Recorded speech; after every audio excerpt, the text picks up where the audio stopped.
Students एक भी online classes स्वागत है। छत्तीसगढ़ राज्य ओपन स्कूल का कक्षा 10वीं का अर्थशास्त्र का मॉडल क्वेश्चन पेपर सॉल्व करने जा रहे हैं दोस्तों। इस वर्ष के लिए मोस्ट इम्पोर्टेंट क्वेश्चन है। ये सारे जो है परीक्षा में आ सकते हैं, अपने से भी आपको तैयारी करते रहना है। और ये मॉडल प्रश्न पेपर में बहुत सारे प्रश्न आए भी हैं, बहुत सारे स्टूडेंट ने कमेंट भी किए थे। कई पेपर नहीं भी आ रहे हैं, है ना। तो इसमें से मैंने कुछ क्वेश्चन इतने इम्पोर्टेंट डाले हैं कि इसमें से बहुत सारे आएंगे ही। तो ये सारे प्रश्नों को नोट करते चले जाइए दोस्तों। ये 2 पार्ट में बनेगा, 2 भाग में, क्योंकि बहुत सारा प्रश्न है। प्रश्न क्रमांक 1 से लेकर 27 तक 100 नंबर का क्वेश्चन पेपर है, ठीक है।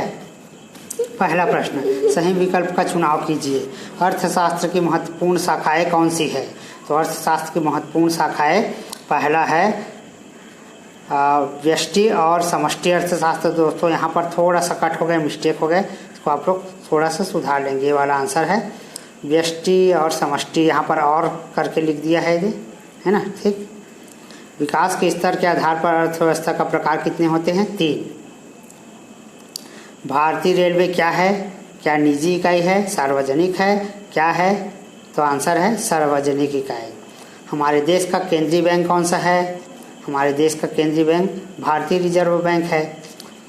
किसी दी गई कीमत पर वस्तु की मांग मात्रा उसकी पूर्ति से अधिक हो तो क्या होता है? कीमत बढ़ने लग जाती है दोस्तों। रिक्त स्थान की पूर्ति करें, सभी 1-1 नंबर के हैं। एक मिश्रित अर्थव्यवस्था में सार्वजनिक और निजी क्षेत्र का सह अस्तित्व होता है। एक छात्र का किसी विद्यालय में पढ़ना उपभोग कहलाता है। क्रेता की आय में कमी हो जाती है तो निकट वस्तुओं की मांग में क्या हो जाती है? वृद्धि हो जाती है। क्रय तथा विक्रय खाली स्थान में होता है, बाजार में। 5वां आएगा वस्तु। सत्य असत्य लिखिए। किसी वस्तु की कीमत का निर्धारण समष्टि अर्थशास्त्र की समस्या है, सत्य है। वस्तु और सेवाओं की उपलब्धता उत्पादक वस्तुओं की उपलब्धता पर निर्भर करता है, सत्य है। बचत वहाँ है जो भोग के पश्चात बच जाती है, सत्य है। तो आंकड़ों को सरल दंड चित्र के रूप में व्यक्त किया जा सकता है, सत्य है। ध्वनि प्रदूषण रक्तचाप बहरापन आदि उत्पन्न नहीं करता, असत्य है। उचित संबंध जोड़ना है। फसल, मुद्रा, प्राथमिक आंकड़े, सबका आंसर नीचे में लिख दिया हूँ, देख लीजिए। तो पहला फसल का भूमि आएगा, मुद्रा जो है विनिमय का माध्यम आएगा, प्राथमिक आंकड़े व्यक्तिगत अनुसंधान, व्यक्तिगत मांग का आंसर है वस्तु की कीमत, ध्वनि प्रदूषण, मोटर गाड़ी, यातायात। प्रश्न 2 से 13 तक लघुत्तरी प्रश्न है, प्रत्येक में 2 नंबर निर्धारित है। तो सार्वजनिक वस्तु किसे कहते हैं? ऐसी वस्तुएं जिनका स्वामित्व जो है सरकार के पास होता है, जैसे सड़क है, पुल है, सरकारी स्कूल है, कॉलेज है। उपभोग की परिभाषा दीजिए। उपभोग किसे कहते हैं? जिसके द्वारा हम अपनी संतुष्टि प्राप्त करते हैं, है ना, उसे उपभोग कहते हैं। निवेश की परिभाषा दीजिए।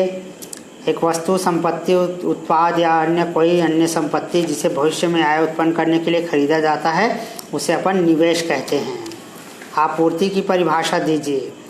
वस्तु की कीमत, आपूर्ति की मात्रा तथा समय अवधि। देखिए दोस्तों, वीडियो को ध्यान से इसलिए सुनने के लिए बोला जाता है ताकि सुनते सुनते बहुत सारे क्वेश्चन हमको आंसर भी याद हो जाते हैं, क्योंकि हम जब खुद से पढ़ते हैं तो हमसे जल्दी याद नहीं होता है, जबकि अगर कोई पढ़ के सुनाए तो वो जल्दी याद हो जाता है। इसलिए आप लोग क्या कीजिए, वीडियो को बढ़िया 2-3 बार रिपीट कर करके देख लीजिए और सुन लीजिए, उससे आपको बहुत सारे क्वेश्चन याद हो जाएंगे।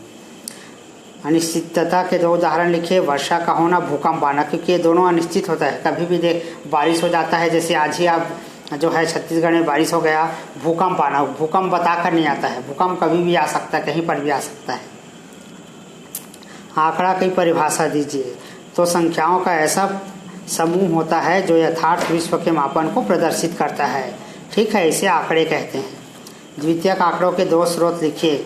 तो द्वितीयक आंकड़े है दैनिक समाचार पत्र और पत्रिका।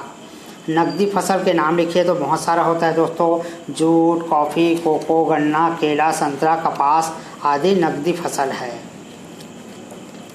भारत में कार्यशील जनसंख्या के अंश मामले में सबसे बड़ा क्षेत्र का नाम लिखना है।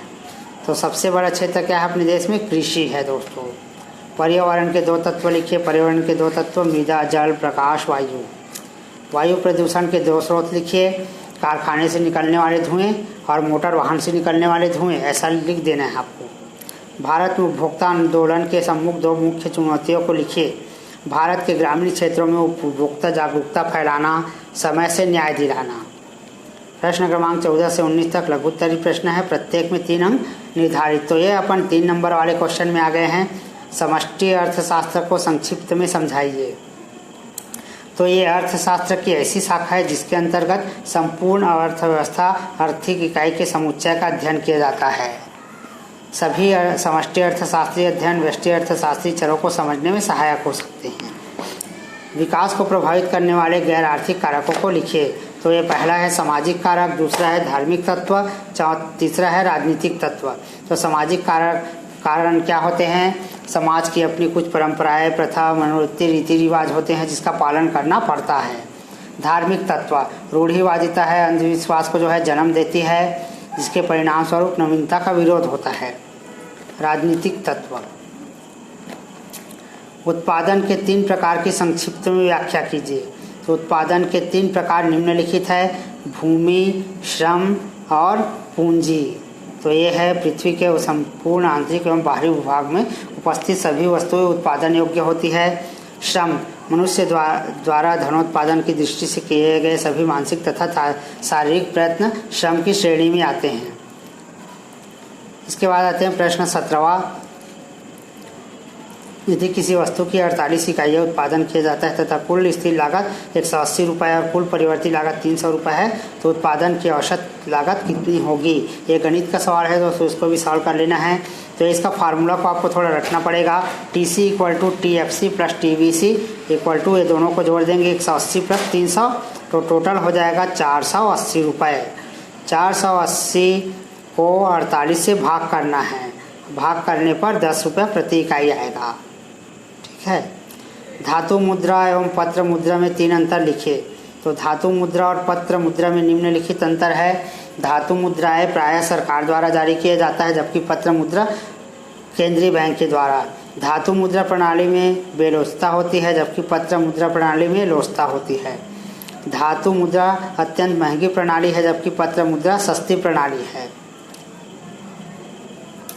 मुद्रा यानी कि नोट, पैसा जो करेंसी होता है, सिक्का होता है, उसी को मुद्रा कहते हैं दोस्तों। तो सिक्के को बनाने में बहुत खर्च आ जाता है, जबकि कागज़ का जो नोट बनता है उसमें कम खर्च आता है। राष्ट्रीय ग्रामीण स्वास्थ्य मिशन के उद्देश्य लिखिए। तो राष्ट्रीय ग्रामीण स्वास्थ्य मिशन के निम्नलिखित उद्देश्य है: स्वास्थ्य और परिवार कल्याण कार्यक्रमों को शक्तिशाली बनाना, बीमारियां जैसे मलेरिया, कालाजार, अंधापन आदि को दूर करना। प्रश्न 20 से 23 तक लघु उत्तरीय प्रश्न है, प्रत्येक पर 4 अंक बांटा गया है। तो प्रश्न 20, आवश्यकताओं का उदय तथा प्रसार किस प्रकार होता है, व्याख्या कीजिए। आप लोग सुने होंगे दोस्तों, आवश्यकता ही आविष्कार की जननी है। कहने का मतलब है जहाँ जिस चीज़ की आवश्यकता होती है वो चीज़ का आविष्कार हो जाता है और उसका उपयोग करता है मनुष्य। जैसे पहले टेलीफोन था, ठीक है, तो टेलीफोन के ही द्वारा जो है मोबाइल का आविष्कार हो गया, मोबाइल का खोज हो गया। आदि मानव काल में है ना, लोग जो है नदी का जल पीते थे, तालाब का जल पीते थे और भूख लगने पर पेड़ों के फल को खाते थे, है ना, और आवाज़ भोजन के लिए दूसरे वस्तु की आवश्यकता उनकी सीमित थी, है ना। जबकि समय में परिवर्तन हो गया है, आज के मनुष्यों को जो है अत्याधुनिक हैं और अनेक प्रकार की उनको सेवा चाहिए, ठीक है। तो ये है, ऐसे लिखना है आपको। आवश्यकताओं में विकास के साथ परिवर्तन और विस्तार होता है, कथन की व्याख्या करें। तो सेम दोनों जो है एक ही टाइप के क्वेश्चन है दोस्तों, है ना। मैंने अभी मोबाइल का आपको बताया, टेलीफोन का प्रयोग करते थे, तो आप मोबाइल का फ़ोन का उपयोग करते हैं जिसमें बहुत सारी सुविधा होता है। इंटरनेट, इसको फेकोलॉजी फेक कर लिख सकते हो, वीडियो रिकॉर्डिंग है आदि की आवश्यकता होती है। जैसे जैसे वस्तु की आवश्यकता होती है तो वस्तुएं उपलब्ध हो जाती। कहने का मतलब है जिस वस्तु की आवश्यकता होती है उसकी खोज शुरू हो जाती है और वो चीज़ हमको प्राप्त हो जाती है दोस्तों, ठीक है। तो ऐसे एक्सप्लेन करके आपको लिख लेना है। टेलीविज़न का आविष्कार लिख देना, लैपटॉप कंप्यूटर के बारे में लिख देना, ठीक है। ये सारी चीज़ के बारे में इस क्वेश्चन में आपको लिखने हैं। प्रश्न 21 है, नियोजित आर्थिक प्रणाली में संसाधनों का आवंटन प्रक्रिया की व्याख्या कीजिए। तो नियोजित आर्थिक प्रणाली में सरकार केंद्रीय आयोजन अधिकारी होता है जो क्या उत्पादन किया जाए, कैसे उत्पादन किया जाए, किसके लिए उत्पादन किया जाए का निर्णय करता है। योजना अधिकारी उत्पादन के लक्ष्य को निर्धारित करता है। कहने का मतलब है नियोजित सरकार क्या है, योजना, जैसे हमको कोई सड़क या पुल बनाना है उसका योजना बनाता है, बजट पास करता है, फिर इंजीनियर को उसका नक्शा बनवाया जाता है ना, फिर लेबर लगाकर पूरा काम करवाया जाता है। इस तरह से नियोजित यानी कि पूरा निश्चित तरीके से सरकारी कार्यों को कराया जाता है। ठीक है, ऐसे आपको लिखना है।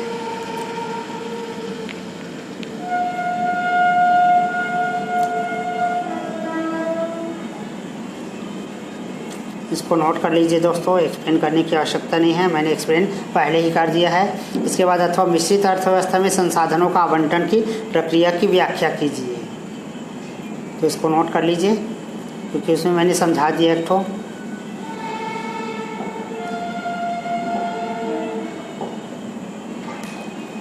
इसके बाद है भारतीय रिजर्व बैंक के 4 कार्य लिखिए। तो यह है भारतीय रिजर्व बैंक के 4 कार्य।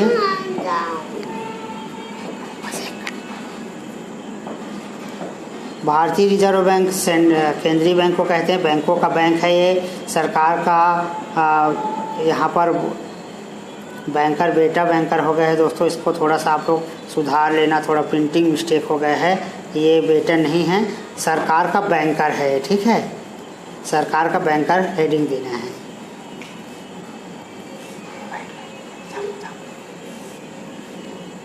इसका अथवा देख लीजिए, व्यावसायिक बैंक के 4 कार्य।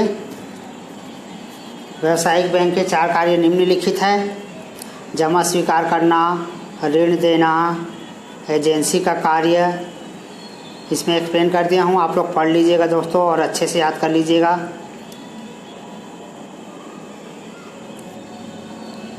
अब अगला प्रश्न जो है ना, नेक्स्ट वीडियो में प्रश्न क्रमांक 23 से 27 तक अगले वीडियो में आएगा दोस्तों, क्योंकि 10 से 11 मिनट का वीडियो बनाता हूँ, उसका ज़्यादा लंबाई का वीडियो जो है बच्चे देखते नहीं हैं, इस वजह से।